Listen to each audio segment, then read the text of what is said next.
Assalamualaikum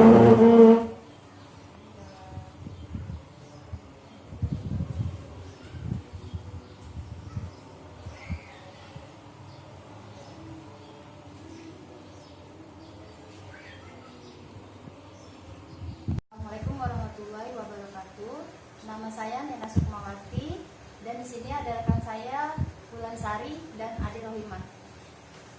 Kita di sini berada di Sekolah Islam Al-Fajri ya. Di sini kita akan riset tentang bagaimana politik yang ada di Sekolah Al-Fajri. Ini kita sudah ada Bapak Adi selaku kepala sekolah ya Pak.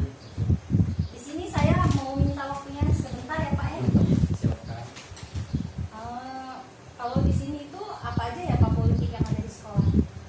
Untuk politik yang ada di sekolah, terutama di SD Islam Al-Fajri ya, kita di sini biasanya setiap tahun ajaran baru kita penentuan pemilihan guru. Ya, yang paling utama sekali adalah yang 5 tahun sekali ya, kita pemilihan kepala sekolah. Dan kepala sekolah biasanya itu ditentukan oleh yayasan. Nah, itu pun untuk ke bawah-bawah semuanya dari wali kelas, guru bidang itu ditentukan dari kepala sekolah dan menunggu aksesnya daripada yayasan. Untuk pemilihannya secara politik di sini adalah pemilihan untuk wali kelas ya. Biasanya itu kepala sekolah itu membuat surat ya, yang mana surat itu akan diajukan oleh yayasan.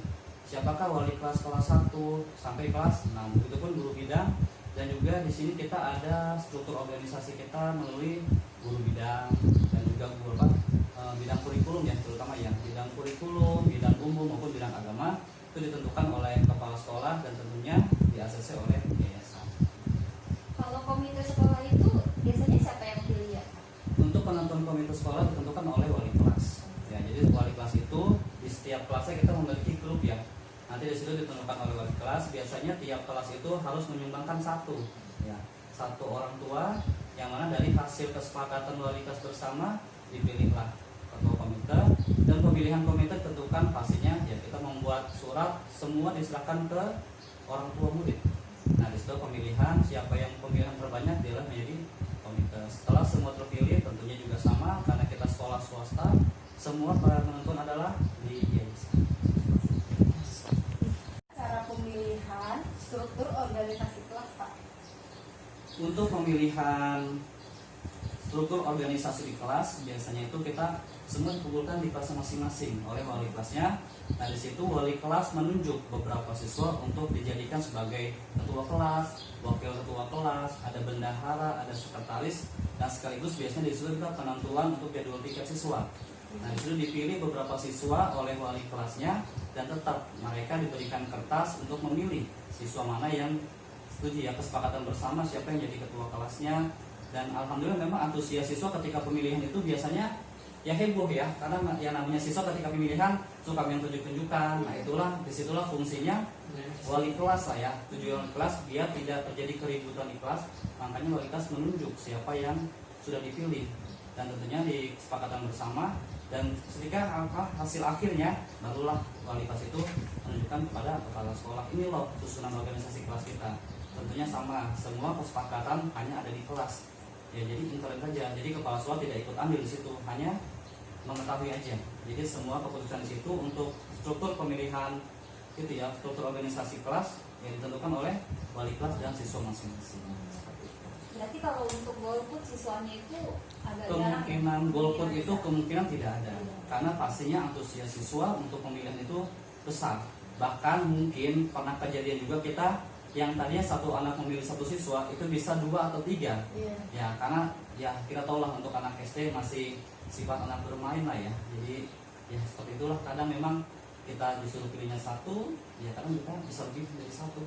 Tapi untuk kalangan golput kita tidak akan ada, karena pastinya kita tahu lah jumlah siswa kita dalam kelas berapa, dan jumlah siswa kertas yang dikumpulkan ada berapa juga. Menanyakan Pak ya, apa kontribusi yang diberikan oleh pemerintah terhadap sekolah ya? Bisa dijelasin ya Pak, itu bagaimana sih kontribusinya? Oke, untuk kontribusi yang diberikan pemerintah ya terhadap sekolah, pastinya ya kita memiliki di sini ada dana BOS biasanya ya. Dan BOS itu kita banyak, ada BOSDA, itu BOS daerah, BOS pusat, ada BOS afirmasi, ada BOS kinerja, itu banyak. Cuma memang yang sudah digalangkan oleh pemerintah itu itu baru 3. Yang pertama bos daerah yang diambil dari APBD, dan juga yang kedua itu bos pusat yang diambil dari APBN negara, dan yang 3 adalah bos afirmasi, itu diberikan oleh sama untuk daerah juga. Dan juga untuk takaran dana bos di sini kita memang berbeda-beda ya, untuk tingkatan SD, SMP dan SMA. Ya. Memang kalau kontribusi diberikan juga ya cukup baik ya, cuma memang tidak semua sekolah mendapatkan dana bos, itu kembali ke sekolah itu sendiri. Oh iya, saya mau nanya juga, itu kalau misalnya dana bos itu jatuhnya tuh di sekolah dipakainya untuk apa aja sih biasanya gitu? Oke, untuk dana bos biasanya untuk semua kegiatan sekolah. Ya contoh mencakup dari buku paket, ya biasanya ATK, bahan pembersih, alat kebersihan, ya itu semuanya diambil dari dana bos. Walaupun memang betul untuk yayasan pun tetap subsidi ya ke sekolah, tapi dana bos itu hitungannya hanya untuk membantu, ya untuk membantu keuangan sekolah. Ya, yang saya bilang tadi, memang tidak semua sekolah mengambil dana bos. Kenapa? Karena semua lagi kembali kepada keputusan yayasan. Ketika yayasan itu sudah sanggup, sudah mampu untuk mengelola sekolahannya tanpa dengan dana bos pun ya silakan. Tapi pastinya sekolah harus membuat pernyataan, yang membuat pernyataan kepada pemerintah, khususnya di Dinas Kota Bekasi, bahwa sekolah tidak menerima dana bos dan semua itu perlu persetujuan daripada seluruh orang tua siswa dengan membuktikan tanda tangan dan fotokopi KTP. Seperti itu. Terus yang mengelola atau misalkan yang menjalankan dana bos itu siapa sih? Apakah Bapak sendiri atau kan ada timnya? Untuk pengelolaan dana bos biasanya itu dilakukan oleh bendahara dan kepala sekolah. Ya, yang biasanya setiap sekolah memiliki tim yang minimal 2 orang, yaitu terdiri dari kepala sekolah, bendahara, dan ada pun biasanya operator sekolah dan juga ada operator bos. Biasanya beda, operator sekolah hanya untuk dapodik saja, dan operator bos ya khusus untuk laporan bos semuanya. Karena bos yang sekarang yang di 2020 itu berbeda dengan tahun yang dulu. Kalau tahun dulu kita per triwulan 1, 2, 3, dan 4. Untuk sekarang berbeda. Dana bos pusat yang sekarang adalah per tahap, yang mana tahap itu hanya dapat 3, tahap 1, tahap 2, dan tahap 3, yang mana di situ adalah per 4 bulan sekali. Dan untuk nominalnya pun sama, berbeda. Tahun kemarin dengan tahun sekarang ada kenaikan. Tahun kemarin untuk dana bos itu per siswa itu dikenakan 800.000 per tahun dan diambil per 4 kali, jadi per 3 bulan sekali.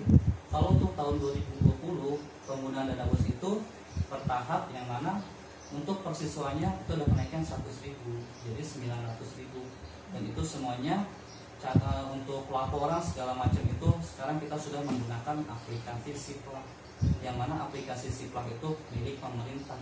Kenapa dipakai aplikasi Siplak? Ya karena tadi subsidi yang diberikan oleh pemerintah, kontribusi pemerintah kebanyakan disalahgunakan oleh sekolah-sekolah lain. Ya, makanya dibuatlah aplikasi Siplak, yang mana kita belanja uang dari pemerintah, kita belanjakan pemerintah lagi. Jadi ketika itu dengan sesuai dengan SPJ ya. Jadi SPJ itu adalah laporan pertanggungjawaban bos. Jadi ketika kita contohnya aja, ketika kita pembelian, misalkan pembelian ATK seharga 5 juta, harus 5 juta. Ya, mungkin kebanyakan, saya juga tidak tahu sekolah mana, tapi memang kebanyakan ketika dana bos disalahgunakan ya. Ketika pembelian ATK 5 juta hanya diberikan 2 juta saja. Nah itulah tujuan aplikasi Siplak yang Ada pertanyaan terakhir Pak, saya mau tanya itu kalau misalnya kita nih, kalau boleh tahu, tadi kan di Bapak bilang kan 3 dalam satu tahun 3 kali dapat ya. 3 Kalau tahun. boleh tahu itu dalam satu tahap itu nominalnya boleh tahu nggak sih kalau misalnya seperti itu dalam per tahap itu? Ya, untuk nominal nominal dapatnya ya, seperti kalau untuk nominal kembali ke jumlah siswa lagi. Semakin banyak siswanya, semakin banyak pula dapatnya. Nah, kalau semakin sedikit pun sama. Untuk pembagiannya biasanya tahap pertama itu 30%, tahap kedua 40%, dan tahap ketiga 30% lagi.